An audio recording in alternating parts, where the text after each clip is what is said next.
Welcome to our channel. Today we how to budget with Charles Schwab Wealth Management, quick tutorial step by step clearly. To get started with budgeting using Charles Schwab Wealth Management, first, log in to your Charles Schwab account. If you don't have an account, create one by providing the necessary information. Once logged in, navigate to the Wealth Management section. In this section, you'll find tools specifically designed for budgeting and financial planning. Click on the Budgeting tools to access the budgeting features. Begin by reviewing your current financial situation. This includes looking at your income, expenses, and any debts you may have. Next, use the expense tracker to categorize your spending.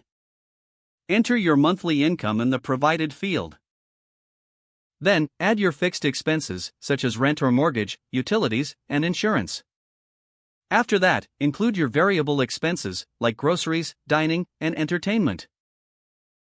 Make sure to review your past spending patterns for accurate entries. Once you've input all your expenses, the tool will calculate your total monthly costs. Subtract your total expenses from your income to see your cash flow. If you find that your expenses exceed your income, it's time to adjust. Consider identifying non-essential spending categories to cut back on. Set budgeting goals based on your financial priorities.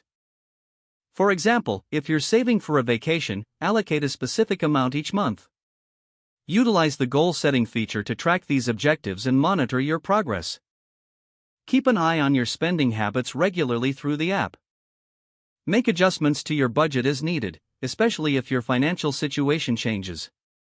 Lastly, review your budget monthly to ensure you stay on track and meet your financial goals. By following these steps, you can create an effective budget using Charles Schwab Wealth Management. If the page does not load, refresh the browser or try again in a private or incognito window. Make sure you are using the correct email address, then retype it carefully to avoid small typos. If your password is not accepted, use the reset option and create a new strong password you can remember. Check your spam folder for verification or security emails, then complete any requested confirmation steps. Enable two-factor authentication if available to improve account security and reduce unauthorized access risk. Don't forget to like this video and subscribe to our channel for more step-by-step tech guides.